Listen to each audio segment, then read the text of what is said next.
Welcome, everyone. My name is Betty Pluis, and I'm a member of the steering committee of Climate Legacy. And I'm joining today from CARP, which is on the traditional and unceded territory of the Algonquin and Anishinaabe people. And I want to welcome you on behalf of Climate Legacy and the Group of 78. Group of 78 is a civil society organization that promotes Canadian and global action for peace and disarmament and for equitable, sustainable development. And Climate Legacy works to engage more seniors in climate action. Today's webinar, Effective Climate Communication for Seniors, focuses on the latest research on seniors' reaction to the climate crisis and what that might mean for engagement strategies. It's the sixth webinar in our series, The Transition to Net Zero Carbon Economy. And you can view the earlier webinars on our website. And the next webinar in December will look at workers and the energy transition. I'm delighted to introduce Amber Bennet and Louise Comeau from ReClimate at Carleton University. They've both worked in this area for many years, and we're very happy to have them with us today. They're going to help us understand what the latest research says and what that might mean for engagement strategies for seniors. So Amber, I'll ask you to continue now. Thank you, Betty. Well, welcome everybody. It's always really nice to see who's here, so please continue to include your names in the chat. I'm joining you from Treaty 7 territories, which is the lands of the Siksika, the Piikani, the Kainai, Stoney Nakoda, the Tsuut'ina, and Métis Region 3. My family and I live here in Calgary. And I'm, as Betty said, I'm the executive director of ReClimate. We're actually 1 year old today. We launched a year ago at Carleton University, and we're a center focused on climate communications and engagement. We really think a lot about the social science, the kind of human side of this issue. There's a lot of technology stuff going on. There's a lot of policy stuff going on, but for any of you who are not paying attention to the media these days, the people side of it is just as important. And so we think a lot about that. And we offer training, research, strategy, resources. And at the moment, we have a network of about 3,000 communicators from a whole range of organizations. And if you want to find out more about us, you can go to our website at reclimate.ca. And I am a part of a small but growing team. There's myself, and then there's 7 of us all together. And Dr. Louise Comeau is one of our senior advisors.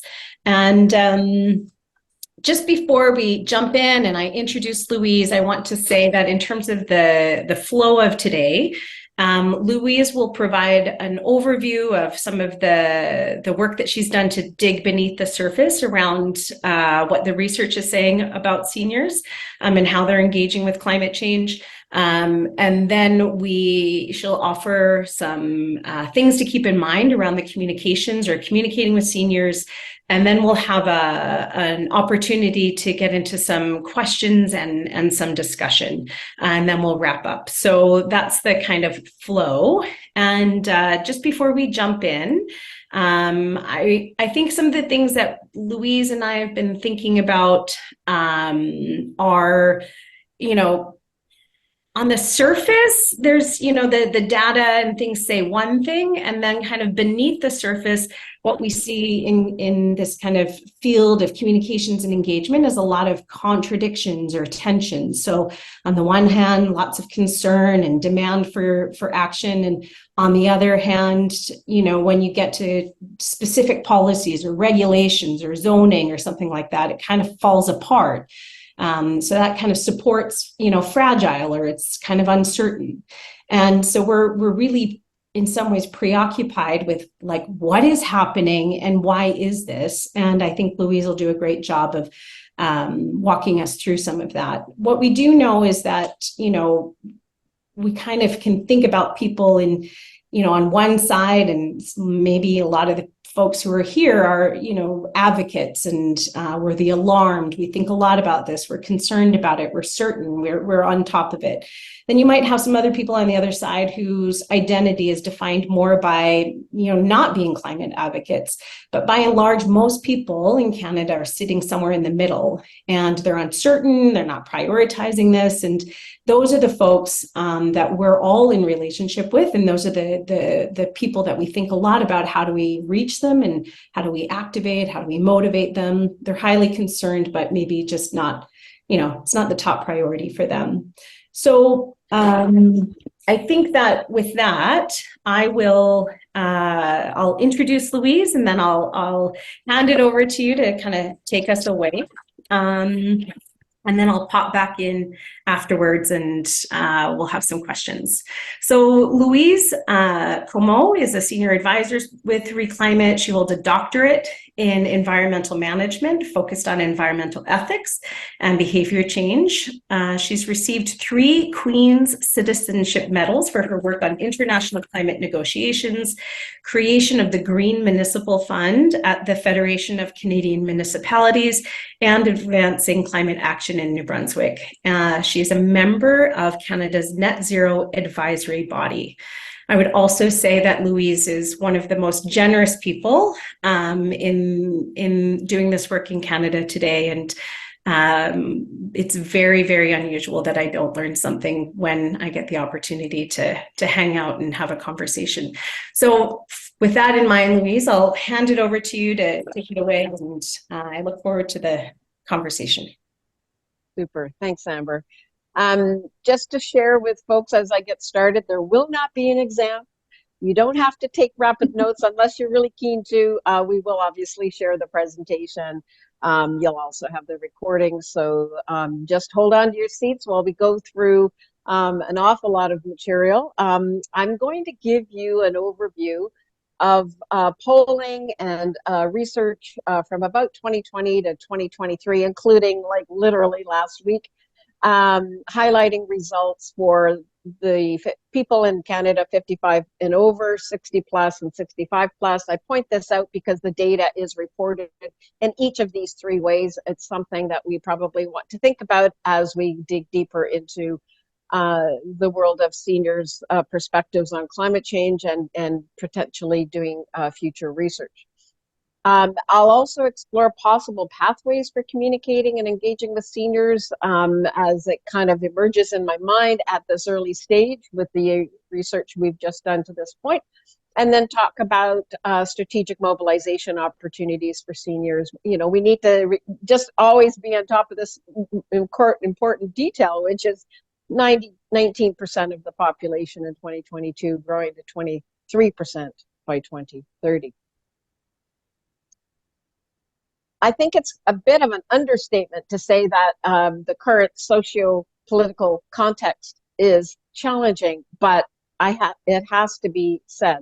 It is a very, very challenging environment to be engaging and communicating enhanced climate action right now, whether it's ambition in terms of meeting existing targets or setting stronger targets, which we all know the science strongly suggests. And the reason for that is that most Canadians, and seniors are not actually that dissimilar to Canadians in this regard, are very concerned about cost of living and affordability right now. That's not going to be news to you. But what might be news to you is that cost of living concerns trigger our security values. And security values are more self-referencing. They're, you could say maybe selfish a little bit, in the sense that they come at the expense of our altruistic, our pro-social values. And we see that very much in the results as we go forward here. And these security concerns are increasingly seen as muting support and setting limits on support for climate action, particularly with respect to regulations that have financial implications. And the top 3 that you either have heard a lot about or will increasingly hear more about are the carbon price, clean fuels regulation, and clean electricity regulation.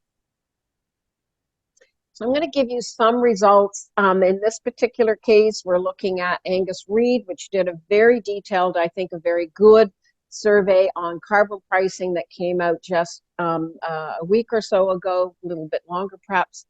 And they, as always, with these pollsters, are asking the question, like, thinking of the various issues and challenges facing Canada, which ones do you personally care about the most?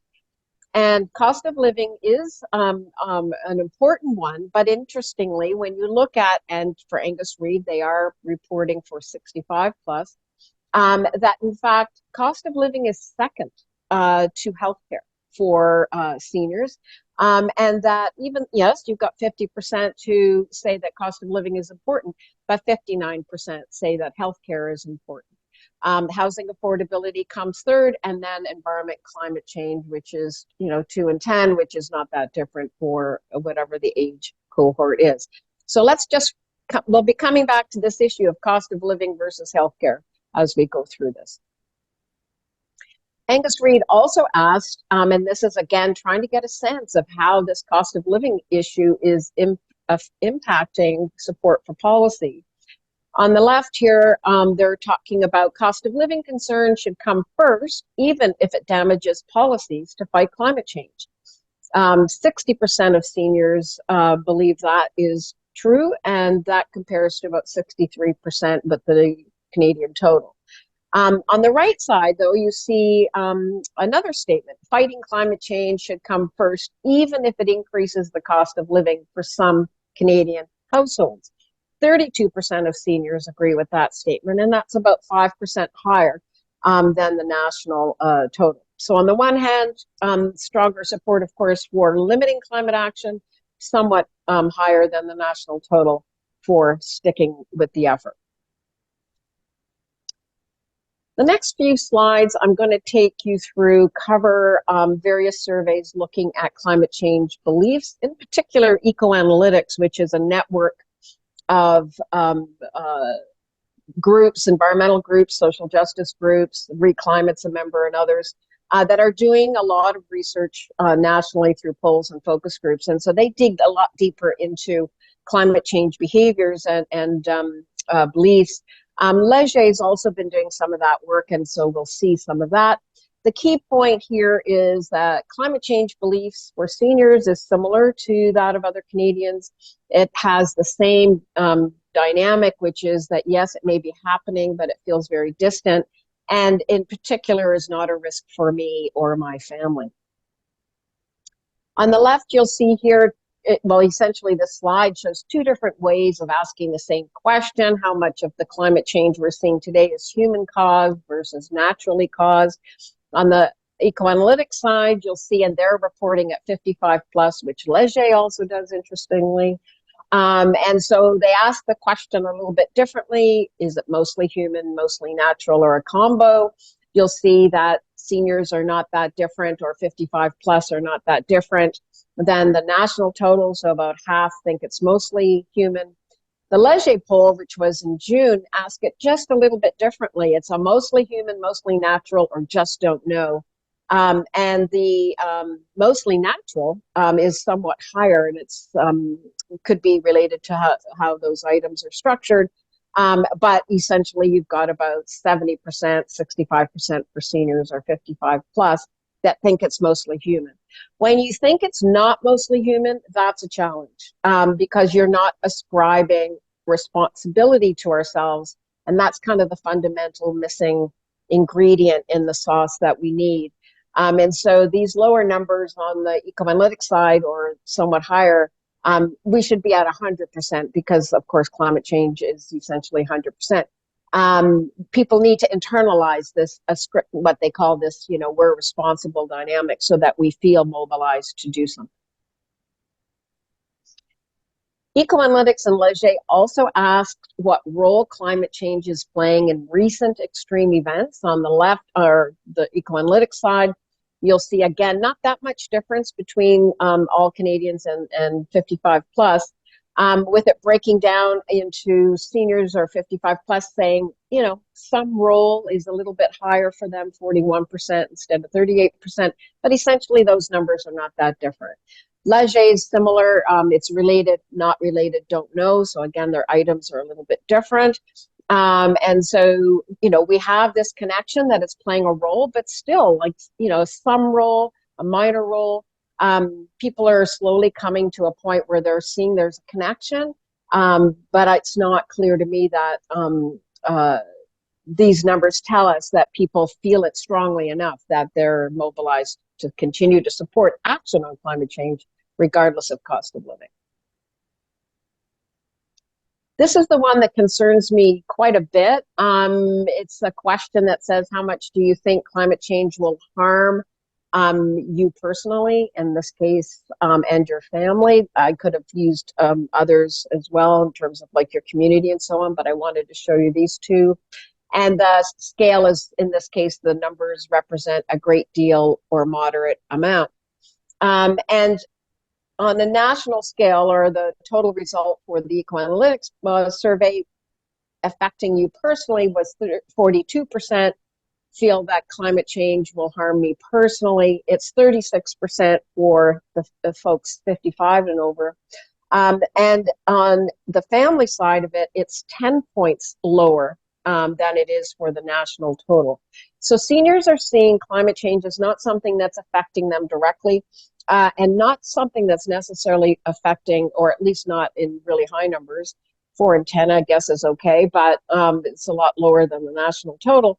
And when you don't see something as an immediate issue that's not affecting you today, that's distant or not relevant to you, again, it's something that means you're not feeling as engaged, or that you're going to allocate your busy time or your resources to this issue. Making climate change relevant to seniors is actually, I think, an important opportunity. We're going to go through a few slides that looks at different policy perspectives.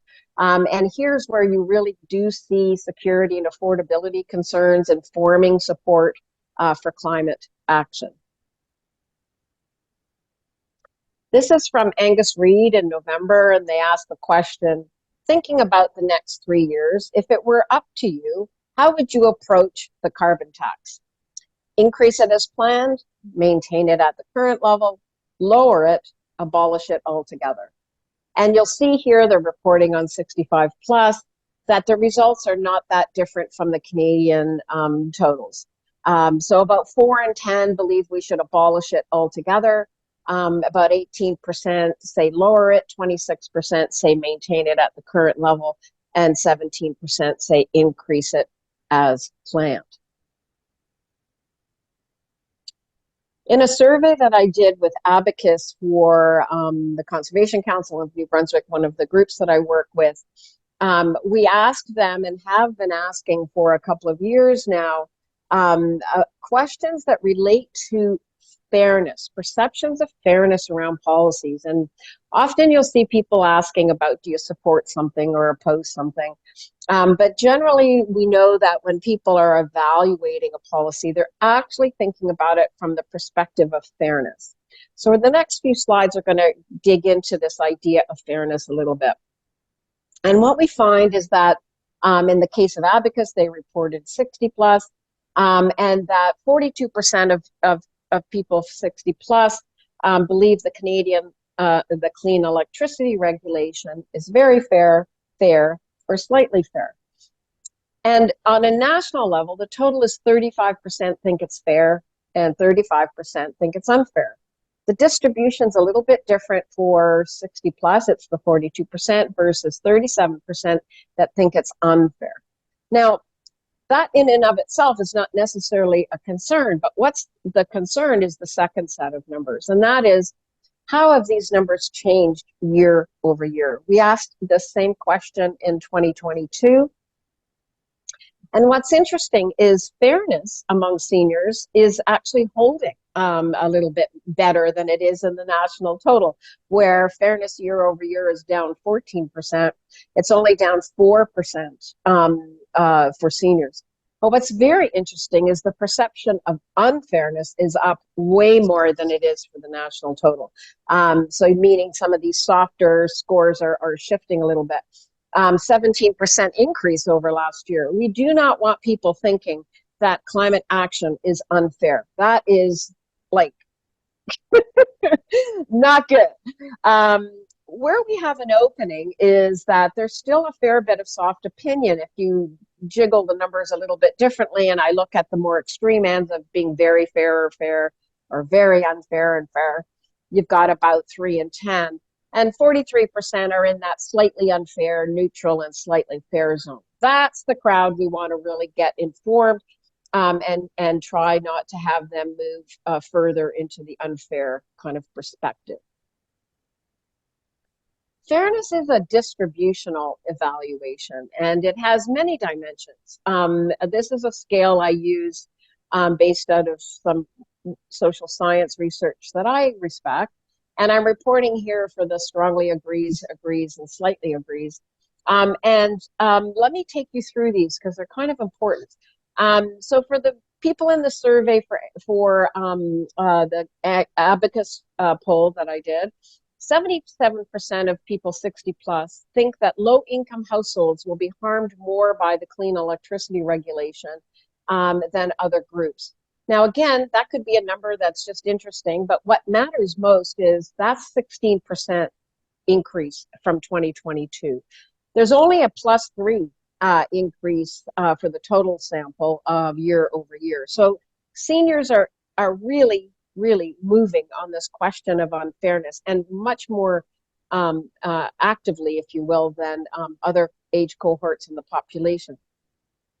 67% believe people who consume more electricity will be affected the most. And this is kind of interesting because it's kind of like, if you actually believe that, you think that it's actually a little bit fairer.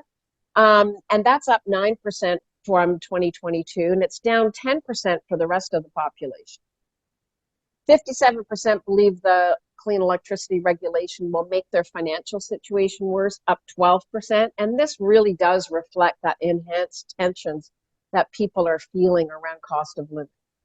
55% believe that the clean electricity regulation will protect nature and future generations. That's down 2% from last year. And nationally, or in the rest of the age cohorts, it's down 8%. And this really matters because there has to be a good outcome from taking action on climate change, and one of them is to protect nature and future generations. If you don't believe that, then the whole efficacy of the regulation is undermined.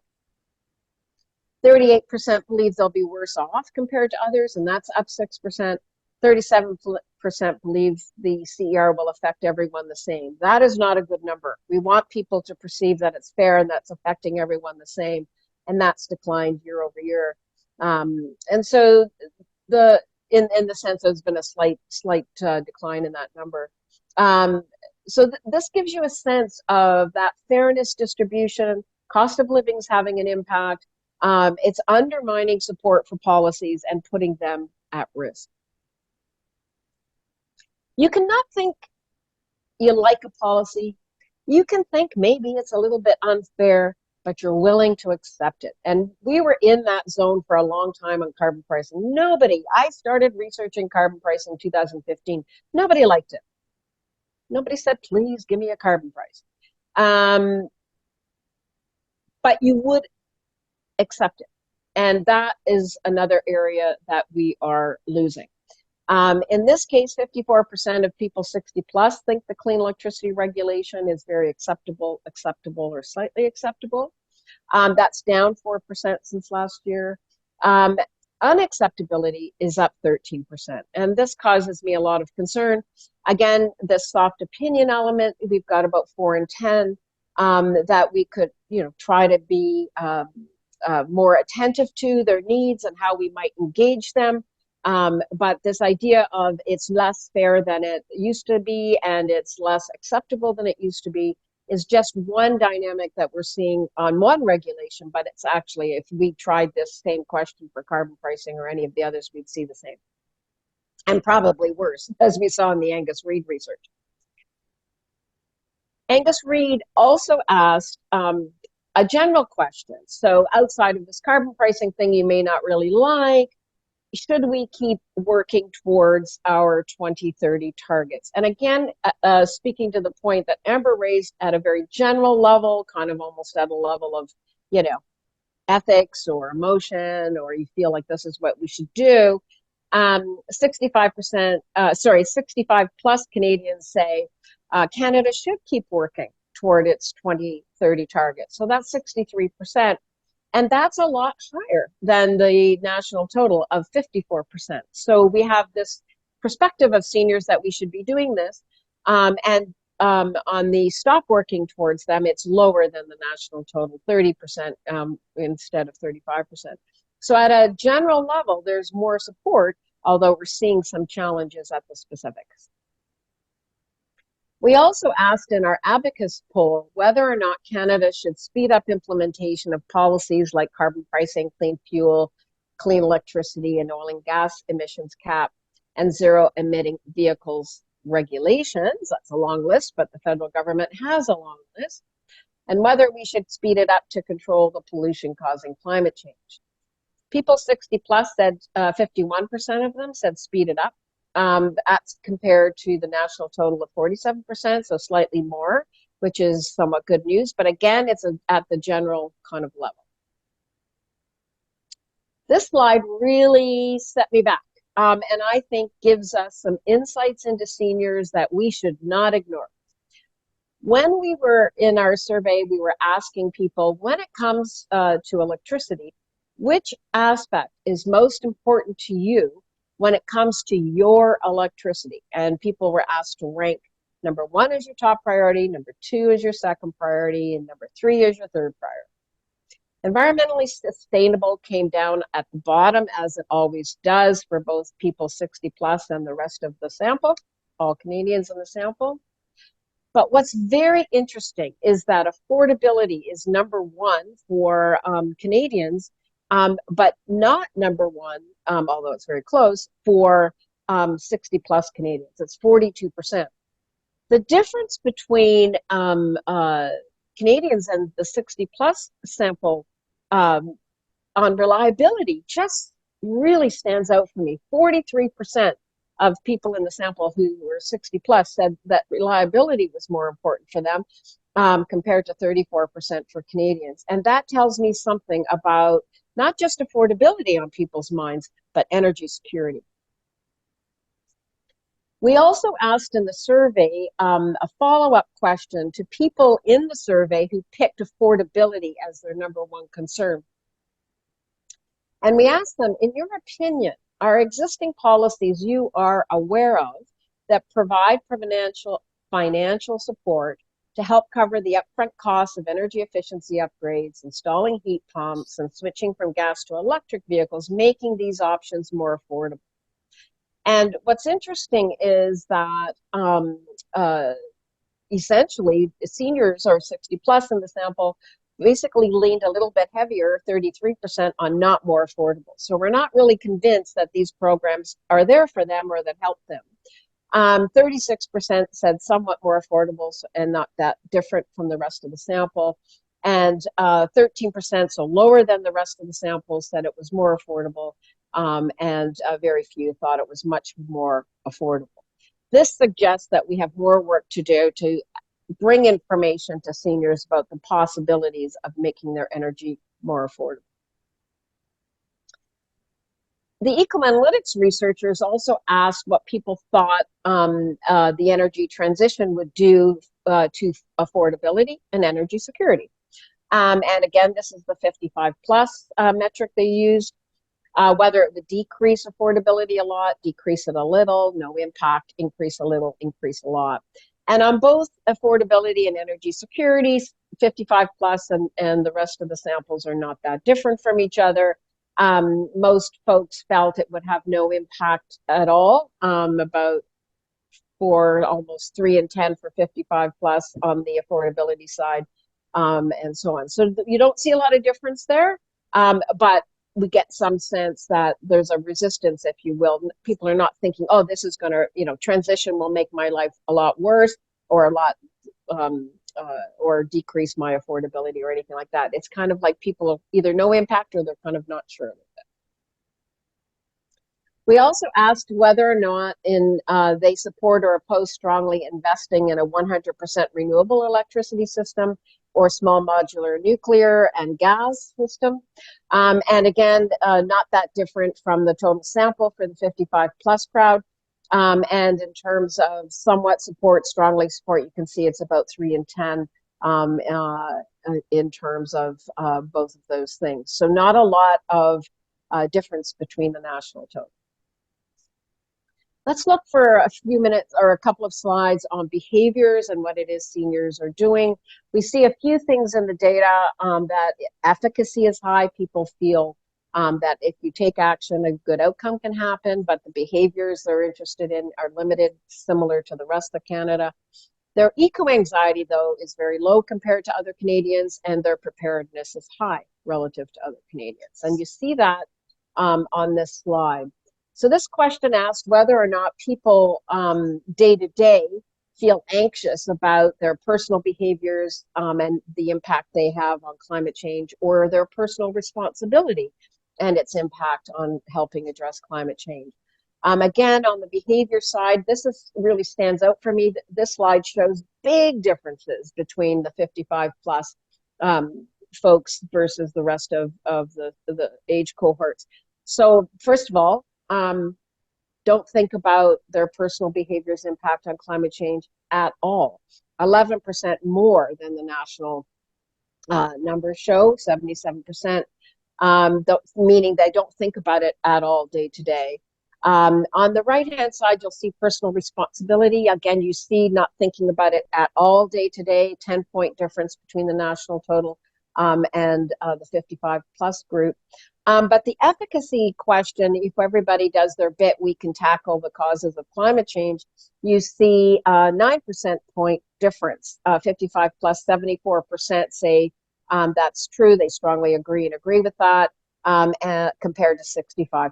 So we see not really thinking much about this stuff, not really attributing it to myself personally in terms of my contribution to the issue or the impact on my own behaviors, yet they believe that if everybody did their bit, we could solve this challenge. And so there's something there we could also work with. On behaviors, questions were asked in the eco-analytics research about whether people would look at reducing or increasing their eating a plant-based diet, very likely or likely, cutting down on car travel, and you'll see here not that different than the national total, but the minor difference that there is, it's less. On the right-hand side are the citizenship behaviors that I know are very important and of interest, I think, to many of the folks here on the call.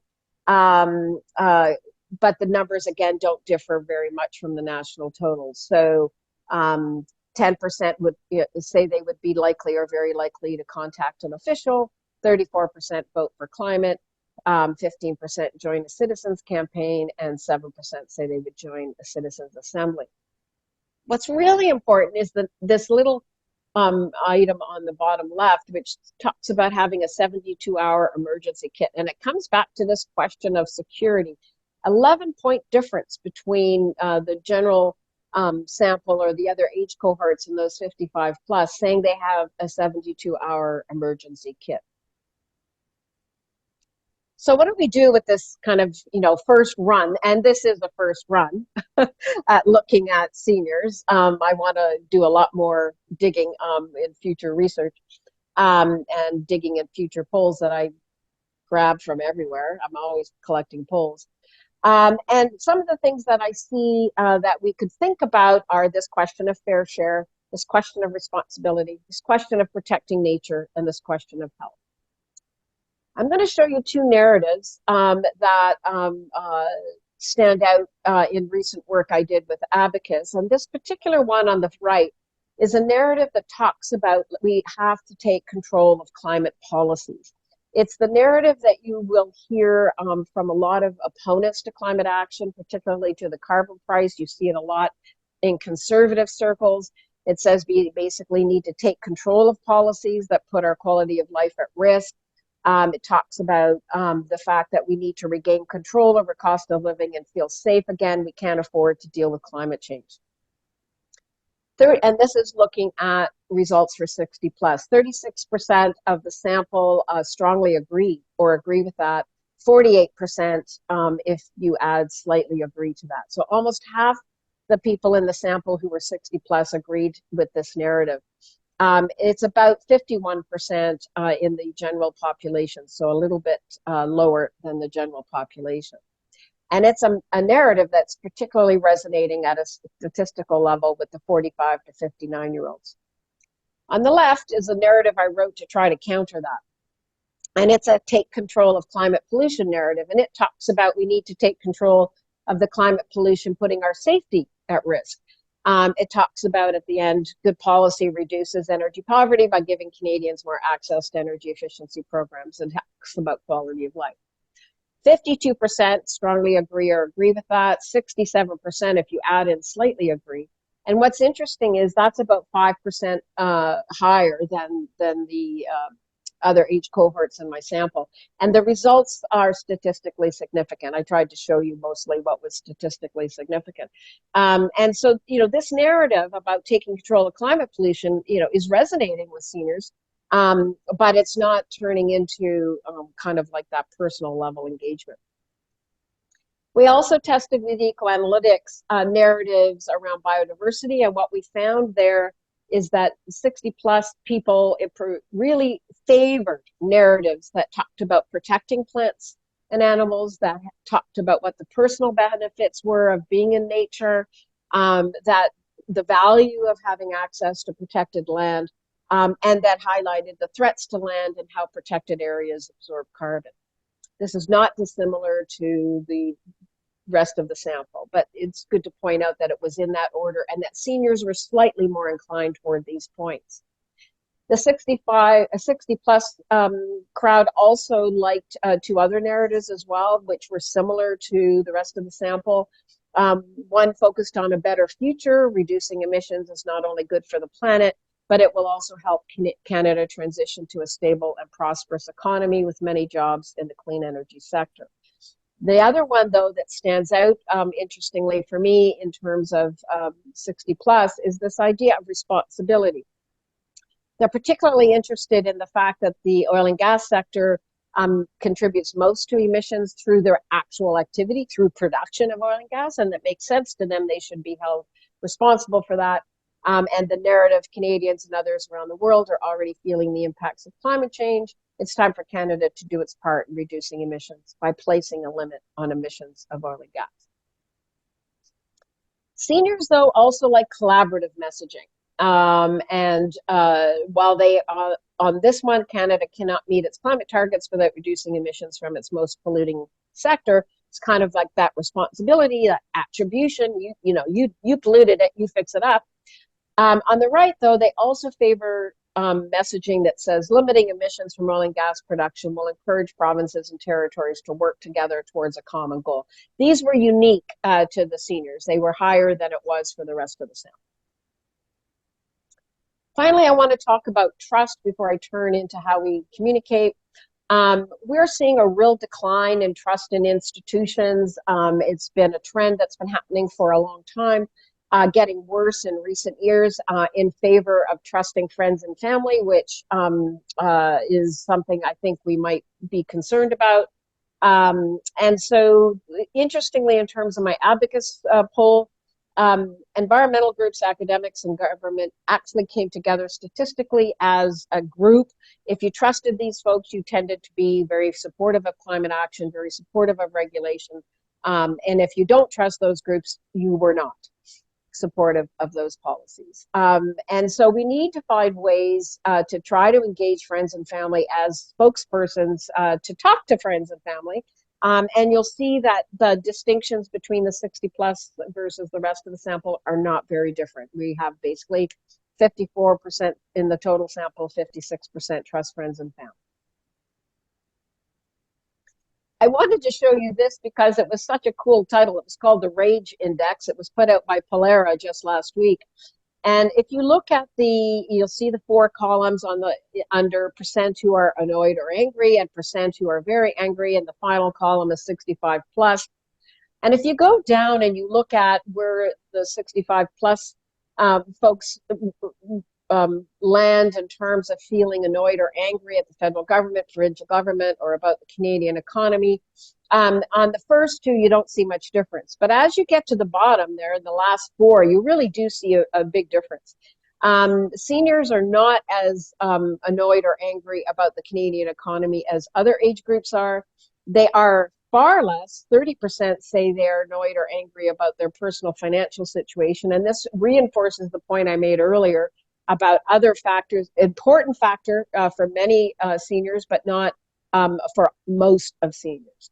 They are more concerned about, if you look at the latest news or latest stories in the news, far higher than other age cohorts. On the right, you don't see very much difference in terms of being very angry. They're annoyed, but they're not in the rage category, or not that dissimilar to the other age cohorts. So what do we do with all this information? And again, I want to remind you, these are not proclamations and declarations. These are openings that this initial run at the data that we have just opens up a conversation. But I'd say a few things in terms of thinking strategically about engagement. First of all, seniors who are activists have different needs than non-activists. That's not going to come as a surprise to you. Health impacts of climate change on seniors and the healthcare system may open a new pathway to make climate change more relevant to people today, which I've already identified as a certain concern. And of course, addressing affordability and security concerns from climate impacts and solutions also opens up another opportunity. So let me summarize before I conclude with the recommendations on some of the communications. We see the seniors as similar to other Canadians in these four elements.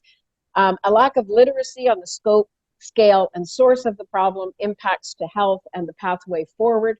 There are low awareness of these issues and very high barriers when it comes to engaging people. How do we break through on this literacy challenge? There's a lack of proximity. People believe climate change is a problem for other people in other times, and seniors are particularly inclined to feel this way. So support and disbelief in specific solutions means that people are vulnerable to misinformation and greenwashing, and that is because of item one, lack of literacy. And then number four, concern about inflation, rising energy costs, and who foots the bill also stand in the way. If we're thinking about communications, a good story is going to have a challenge. It's going to have a choice that we have to make on that hero's journey, and we're going to have some opportunities. So let's lay out a potential story structure for a narrative structure for thinking about engaging seniors. The challenge is the world is changing, climate change is real and it's happening. That clean electricity, as an example, is a choice that we can make, and that there's an opportunity to act on climate change and make our life more affordable. But I've added some elements here that I think are relevant on the senior side. On the challenge side, climate solutions that work are available, affordable, and stabilize energy costs. And then we need to be specific. These are what they are. Climate action in terms of choice is fair when big polluters take responsibility. Climate action is fair when it is affordable and reliable for me.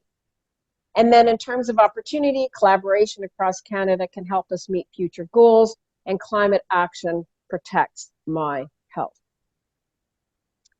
On this question of friends and family being a most trusted source, I just want to point out that, we really can't assume we've got it in the bag if we are just playing in social media. We've got to find ways to create shared meaning to have people actually talking to each other, to make it local, make it practical, and make it real in people's lives. We also need to be thoughtful about the imagery that we're using, that our way forward is a social story. It's not just a technology story. It does mean people working in real jobs. It does mean comfort in our homes. It does mean love. And so we need to be attending to the narratives that we're sharing in the form of the visual. We need to be attentive to our language, right? We tend to fall into the language on the left, like economic benefits and just transition and talking about environment and low carbon and mitigation and adaptation. Let's not do that. We can be talking about good, stable jobs, new business and investments, putting people at the heart of our action and looking to ensure fairness. We can talk about the value of action to communities and neighborhoods, families, and schools. In particular, I think we've really got to up our game on nature protection and the value to forests and animals, rivers, and so on. Talking more about pollution-free, modern energy and clean, and talking about reducing climate pollution and minimizing the heat-trapping blanket, and that actions to reduce damage can minimize our risks and vulnerabilities. So let me just share some thoughts in summary here about what we might do with some of this insight that we've gained from these 5 or so polls. One is that we need to provide engagement pathways for seniors who are not activists as well as for activists. Highlighting the risks and benefits of climate action to seniors' health and the healthcare system, I think could be important to making climate change risks more immediate. And there is well-researched material that we could easily use. For activists focused on government regulating polluters, emphasizing industry responsibility, the need for polluter pay and fair share is important. Highlighting how regulations emphasizing energy efficiency can address affordability concerns, but given the results we've seen, I think also needs to emphasize reliability, that energy security component, and that these actions make prices more stable and our electricity more reliable. As I've noted, reliability concerns are especially high for seniors. And I think this issue of highlighting benefits to climate action, to nature and future generations. Baby boomers, I believe, are really almost the last generation to have grown up in nature. And so this is the generation that really needs to be on guard for the nature aspect of things. Framing affordability benefits of climate action concretely to reflect lived experience, highlight the benefits again to reliability and affordability, but also we can't overstate the efficiency opportunities. There's long waiting lists. Heat pumps might be great, but if you can't get one, who cares? And it's not easy. If we want to show seniors that these opportunities are available to them, we've got to help seniors navigate the process. And then getting seniors to tell stories, and that means talking to friends and family about climate change, our concerns and opportunities for action is particularly important. And there, I'll take a breath and stop sharing my screen. How's that?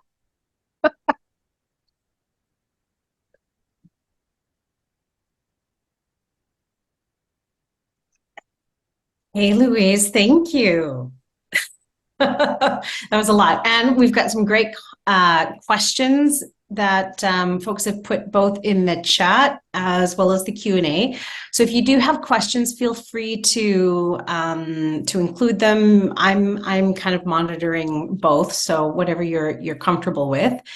Our webinar is going until the hour, so we actually have about 40 minutes to have some conversation and to get into some of the juicy bits here.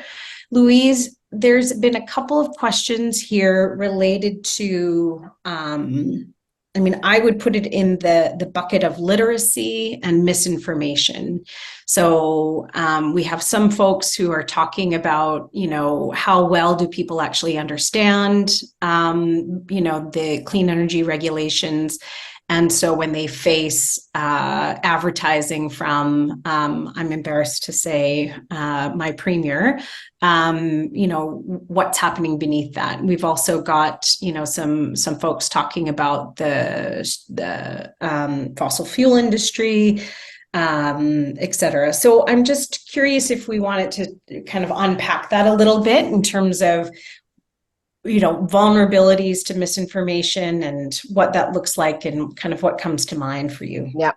So all Canadians are vulnerable to misinformation and disinformation. So misinformation just being information that's not accurate, disinformation being the intentional effort to undermine the truth. And we deal today with both. and climate literacy is so low. And you combine that, and when I mean climate literacy, what I'm talking about is confidence that we actually know what the 2 or 3 big solutions are, electrification being one, as an example, and that we know they work, and that we know we can afford.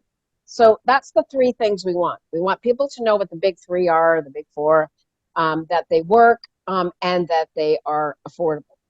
What's happening is that well-established networks that have been coming together around all sorts of issues, whether it was COVID, whether it's other kinds of elements that seem to coalesce in terms of freedom thinking and other kinds of misinformation about climate action generally, that climate change isn't real, is really filling a void, because we've come to a place where the vast majority of Canadians believe climate change is real, it's happening, but because they don't have anyone giving them the information that they're looking for, which is, well, what are we going to do about it? What are the solutions? And as a result, the gap is being filled by misinformation and disinformation. 2 examples are stunning to us, I think, but it has a logic. One of the logics of people being upset about the vaccine mandates and being restricted in terms of our movements during COVID has led to interpreting climate change solutions like the 15-minute city as a reason to basically lock you down. We have conservative elements in Canada and the US now coming out against EVs and heat pumps as a matter of identity, which is fascinating. So it is a real problem. We do have to find ways to fill the gaps with credible information that are easily accessible. And so what happens with Danielle Smith's advertising campaign is not even the media are accurately covering how the clean electricity regulation will work. It is not a net zero regulation by 2035. It has lots of flexibility. They're going to be burning stuff well into the 2040s, but nobody ever covers that. And so as a result, yes, people are vulnerable to misinformation, and you combine that with the cost of living concerns. I'm not surprised why we're seeing declining support for carbon pricing and everything else. Thank you.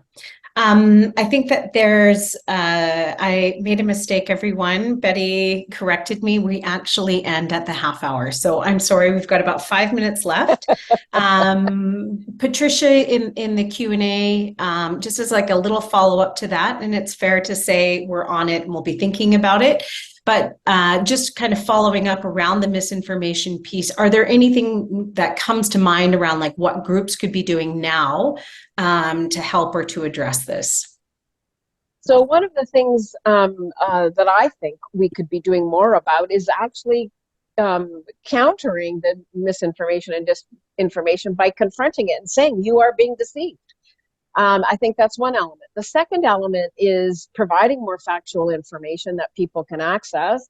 And then the third one is actually to counter the information that says in this case, the clean electricity regulation, this is an example, is unreasonable by actually highlighting just how flexible it is and countering it by saying the feds are being too unreasonable, too flexible. Nobody's doing it. I don't understand what's happening. This just going out there and avoid. Environment groups are not saying any. I don't know. I don't get it. Okay, there's one other question here, and I'm not quite sure who it was in the chat. I'll pull it up, but essentially the question was around framing and the most effective framing. So looking at this from an economic perspective, I also can see in your presentation, you talked about health. There's a question here also around future generations, children, etc. And I'm curious if you'd share a little bit about your love piece. So kind of economic framing, health framing, and love. Great. In fact, one of the things I'll send along is one of the videos we did at Conservation Council with grandparents, with a grandmother. And it is the case we are motivated more by positive emotions like love than we are negative emotions. It can get our attention We need to identify the risk, I think, to health for seniors. But to keep people there, it's got to be something else. And so that is about, love of self, love of family, love of our grandkids. We shouldn't be shy about talking about that. And I do think we have to establish the risk. I think health is a really important angle on this, heat waves and all the rest of it. I think that we do have to establish the opportunity to take better care of ourselves, but also our families. And that as this generation, we have an incredible contribution to make to solving climate change. And that is a love story. It is much more a love story than it is a technology story. And we shouldn't be shy of saying, I'm doing this because I love my grandkids at all. If I could break role here, I would say that, sitting in Alberta, it's really clear through focus groups, et cetera, that the degree to which people kind of attach energy and the economy together, given, we're the seat of the oil and gas industry. However, when you can talk about the economy, not the economy as in a technical thing and GDP and all of that, but rather how are we sustaining our lives? How are we, offering a good quality of life? How are you providing a future and a place for our kids? That's highly, that's where people kind of open up. So when we talk to moms and when we talk to people here, it's less about, the economy. It's much more about what's our life going to look like moving forward, and how can we provide what can we do now to make sure that our kids are able to stay here and have good quality of life over the long term. Okay, we have 1 minute. For those of you who have to go, feel free to sign off. I think if it's okay, we can take one more question. We'll go over by about 5 minutes. Just to say that we'll be able to share the recording. We'll share the presentation with everyone after this. And this is the beginning. It's not the end. There'll be more happening. One of the other questions that came up is around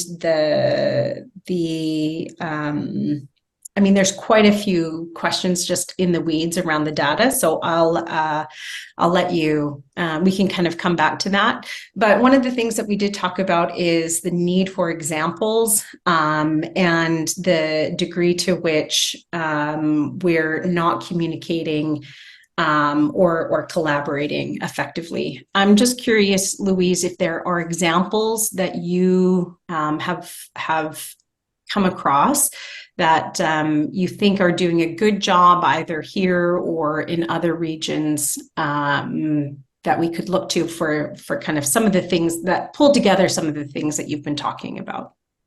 I didn't come today prepared with that. This kind of buried in figuring out what the polling said. But the key place I would look is to the municipalities, really where I think a lot of the more collaborative work is going on with groups in their communities, who are trying to make something happen that makes sense at a community level. I'm sure Amber's got other ideas, but Reclimate is doing a fair bit of work with municipalities. So that would be the first place that I would look. And I do know that people are sick of the political to and fro. I think the more we actually take it out of our own focus on the political and focus instead on industry responsibility and on opportunities and basically calling for governments and industry to collaborate to solve the problem, that we expect that as elders.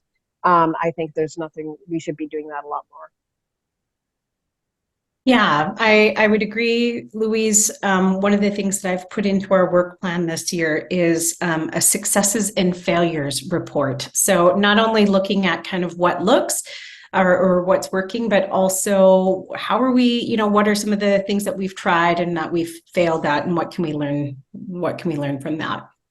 I'm sorry, Louise, I'm going to put you on the spot. You've given a big overview. Yeah. If you could say one thing that you're taking away, having spent quite a bit of time in the weeds in the data, one or two things, what would they be? And one thing that you'd recommend for folks?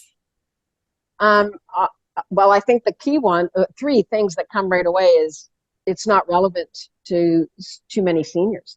And I think we need to use the risks to their personal health and to the healthcare system as a pathway to make it relevant right now.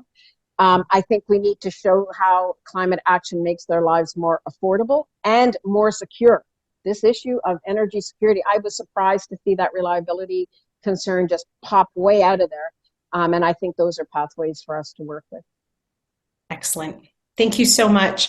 Thank you, everybody, for taking the time to be with us today. And once again, we'll take a look at some of the specific questions that we didn't get to, and we'll be able to share the deck and share the recording from today with you as well. So thanks a lot. And for those of you who are not a member of Reclimate, you can go to our website. So it's reclimate.ca. We host a lot of talks similar to this, and we have a number of resources that we share, and